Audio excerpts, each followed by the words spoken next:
Kita balik lagi untuk debat capres bersama para Yummy Mami ya. Untuk sore ini You Lovers. Pertanyaan berikutnya lagi buat para bunda di sini. Pertanyaannya adalah yang ini. Oke.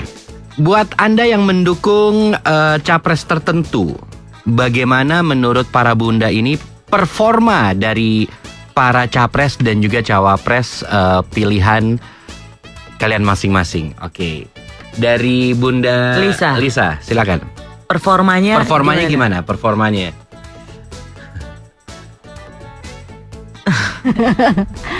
Sorry. Ya. Performa yang waktu di debat capres kemarin.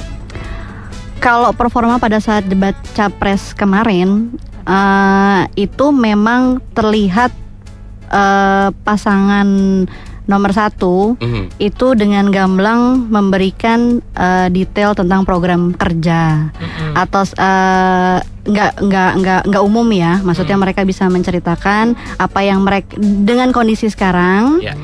Apa yang harus dilakukan untuk merubahnya? Ya, salah satunya ya yang paling ini sih ya tentang itu ya. Kalau itu bukan rahasia umum lah, kita mau jadi caleg, kita mau jadi siapapun, kita harus mengeluarkan banyak uang. Ya, ini kan politik itu bukan bisnis sebetulnya ya, dimana kita harus mengeluarkan uang dan kita harus mendapatkan break even point dengan hasil yang sama ataupun lebih gitu. Nah, itu yang saya lihat. Salah satu concern yang mereka bisa lihat itu kenyataan yang terjadi di lapangan dan apa yang harus dirubah supaya hal-hal seperti korupsi itu tidak perlu. Bukannya karena keinginan orang tuh kita tidak bisa tahan, tapi tidak perlu gitu. Dengan mengkondisikan para pejabat pemerintahan, para aparatur negara memiliki semua yang mereka butuhkan. Jadi mereka hanya fokus memikirkan apa yang harus mereka lakukan dalam tugas dan tanggung jawabnya. Oke. Bunda Rosa gimana? Kalau aku kemarin melihat Pak Prabowo menjawab pertanyaan dari Bapak Yusuf Kala tuh agak sensi, agak panas sih kayaknya. Jadi aku ngeliat kayaknya kok dia sebagai pemimpin kok seperti itu menjawab pertanyaan mengenai HAM gitu kan. Ya itu kan emang judulnya kemarin emang tentang subjeknya itu kan emang lebih tentang ke HAM ya, demokrasi segala macam. Itu kenapa harus dia sampai sensi, walaupun itu pertanyaan tentang masa lalunya dia juga sih gitu. Cuma kan emang Pak Yusuf Kala itu sebetulnya pengennya transparansi dari kejadian waktu masa tahun 98 itu sendiri kan. Gitu, sebabnya kenapa ada yang sampai pemimpinnya kabur gitu, kesalahan bukan dari anak buah tapi dari pemimpin segala macam gitu. Lebih kenapa harus panas di situ, sebetulnya ya nggak perlu jawaban harus sampai panas itu aja sih.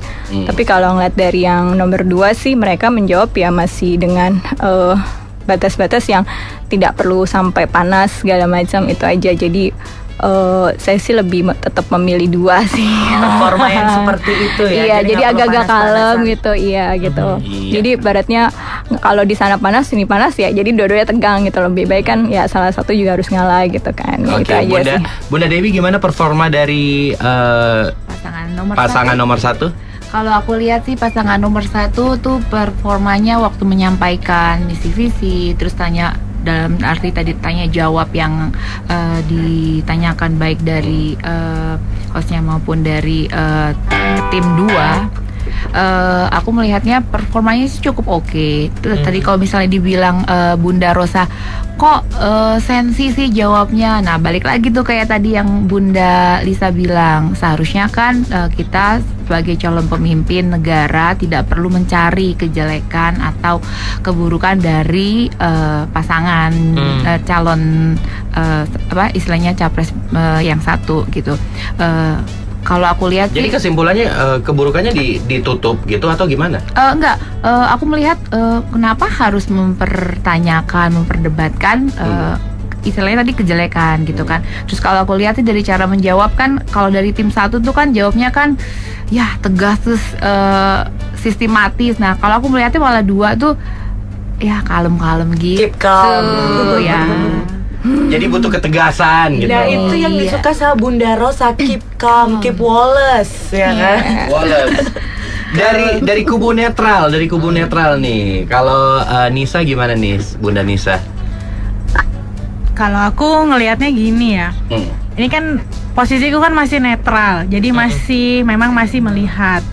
Karena apa? Yang pertama, setiap kubu itu punya plus minus. Tetapi apa sih sebenarnya di kubu yang mana nih yang sebenarnya memang diperlukan oleh bangsa ini? Karena aku melihat sebenarnya kita semua dari kubu 1 ataupun kubu 2 itu memilih berdasarkan satu kata, yaitu berdasarkan harapan. Harapan semuanya ingin Indonesia itu lebih baik. Nah, dengan harapan itu maka kubu mana nih yang paling bisa mendekati harapan dari masyarakat, terutama aku ya sebagai ibu gitu. Nah, di sini saya masih melihat. Tapi kalau lihat dari debat capres kemarin, aku masih meyakini bahwa setiap orang memiliki performa pemikiran itu akan terlihat dari bagaimana dia berbicara dan menulis. Nah, itu yang aku pernah baca di beberapa literatur. Tapi memang performa berbicara dan menulis itu adalah mencerminkan pemikirannya, plus harus ditambah dengan mentalitas yang baik. Nah, ini ceritanya lagi menelaah nih. Kita lihat nih debat capres berikutnya arahnya kemana gitu. Udah ngomongin performa gitu kan, dan pastinya juga dari masing-masing yang Bunda pilih ini pasti juga para Bunda juga berpikir mereka juga punya keunggulan masing-masing. Nah, kalau dari Bunda Nisa sendiri masih netral ya, jadi udah punya keunggulannya nggak? Melihat sih cukup melihat ada ke arah mana. Oke, nomor 1 keunggulannya apa? Nomor 2 keunggulannya apa? Kalau menurut Bunda Nisa? Oke, nomor 1 pertama visi misinya cukup jelas. Mungkin yang nomor 1 itu dia mempunyai pemikiran-pemikiran yang cukup kompleks dengan spektrum luas yang tidak difahami oleh masyarakat menengah ke bawah yang mayoritas bangsa kita. Kalau kubu 2 itu bahasanya sangat sederhana, memang sangat menyentuh masyarakat kita, namun visi misinya masih seputar apa sih yang akan kita lakukan 2-3 hari atau mungkin beberapa bulan ke depan. Tapi kalau yang nomor 1 sudah bisa melihat bahwa kita tuh ke depannya gimana, 5 tahun lagi gimana, 3 tahun lagi gimana. Memang bahasanya tidak semudah dimengerti oleh pemilih yang nomor 2 gitu. Itu plus minusnya. Nah, kalau Bunda Debbie sendiri gimana kalau misalnya kita ngomongin soal keunggulan? Bukan cuman keunggulan nomor 1 aja, tapi keunggulan nomor 2 gimana juga?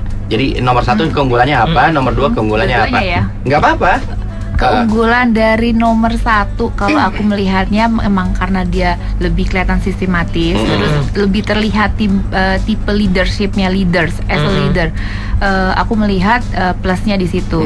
Kalau aku melihat di nomor 2 itu tipikal kayak seperti kalau suami kita kerja kantoran tuh ibaratnya tipe manajer. Jadi emang karena kan dia terkenal dengan gaya belusukannya, terus dekat dengan rakyat, yang istilahnya manajer kan ibaratnya pekerjaan retail segala macam tuh mereka kerjakan. Mungkin plusnya di nomor 2 itu ya kedekatannya dia dengan rakyat, terus lebih bisa mengayomi dari sisi masyarakat gitu.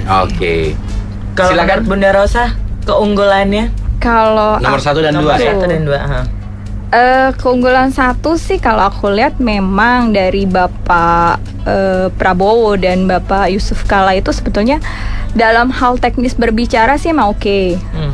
Saya akuin gitu. Tapi mungkin kelemahan dari Bapak nomor 2 Jokowi dan Bapak Yusuf Kala itu mungkin di public speaking. Tapi dia dalam menjawab pertanyaan itu di situ dilihat juga sebetulnya mereka juga punya visi dan misi. Mungkin yang di situ mereka membilang kan ada e-budgeting, e-procurement, terus ada e-purchasing, lalu tentang pengolahan keuangan seperti apa, itu juga sebetulnya jelas. Mungkin ada yang mendengar seperti itu nggak? Sebenarnya mereka juga mempunyai visi misi itu gitu. Tapi dan dia juga punya konsep manajerial juga yang ada gitu loh sebetulnya.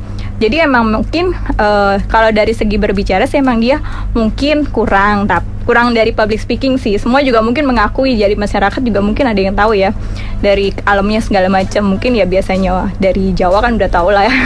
Terus jadi kalau dari saya sih ya seperti itu sih mungkin kelemahan masing-masing. Cuma saya juga pengen ngeliatin dari nomor 1 itu kan dia tentang kepastian hukum aja.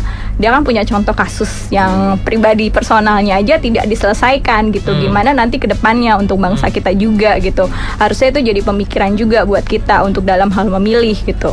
Jadi untuk kalau yang nomor 1 masih ada lagi satu yang Bapak tentang yang peristiwa yang sebelumnya tentang 98 itu kan juga belum masih semuanya masih question mark ya, masih tanda tanya gitu. Kenapa ini kok ada yang menghilang itu sampai yang belum tahu gitu kan. Transparansinya makanya kenapa Pak Yusuf Kala tuh kekeh sebetulnya bukan karena menyudutkan tapi pengen tahu. Ini biar semua ada jawabannya. Jadi kan selama ini kan ketutup ya, maksudnya nggak ada transparansi banget gitu kan. Kenapa sih ini kejadian ini bisa terjadi gitu kan. Walaupun pemimpinnya kabur atau segala macam, tapi kan itu bisa maksudnya lebih jelas gitu kenapa dia bisa menjelaskan. Makanya kenapa dia harus lebih arogan. Harusnya kalau emang dia lebih udah tahu gitu maksudnya permasalahannya, dia tidak perlu sampai sensi seperti itu. Meskipun sampai bilang, saya tahu kan maksud dari pertanyaan Bapak Yusuf Kala itu sendiri. Itu aja sih. Baiklah, makin seru. Bunda Lisa, gimana Bunda Lisa keunggulan nomor 1, keunggulan nomor 2?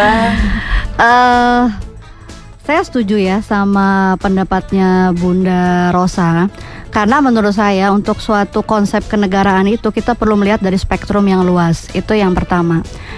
Sedikit saya menanggapi tadi Bunda Rosa, kita itu sudah sangat terbiasa untuk membenarkan sesuatu yang semua orang sedang bicarakan, walaupun tidak pernah terbukti kebenarannya. Itu yang pertama.